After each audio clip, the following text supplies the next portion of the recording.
the way for a new gel designed to stop severe bleeding in just seconds. It's called traumagel, and it's actually derived from algae. CBS's Bradley Blackburn introduces us to the inventor who expects his technology could transform trauma care.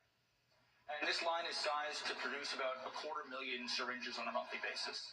What's happening here at this biomanufacturing facility in Brooklyn could be a matter of life and death.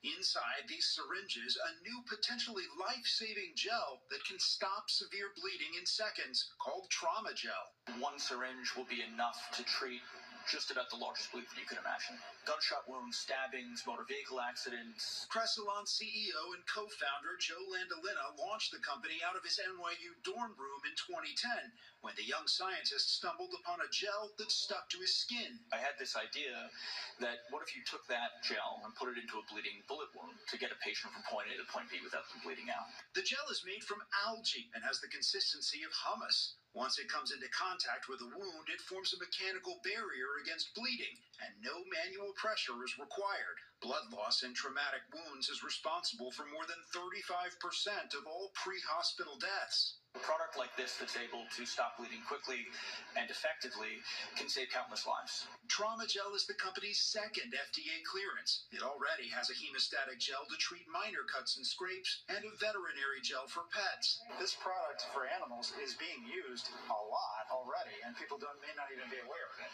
Exactly. Federal go-ahead for this new product is based on preclinical data. Landolina expects to roll out traumagel to hospitals and EMS teams later this year and hopefully start saving lives. Bradley Blackburn, CBS News, Brooklyn.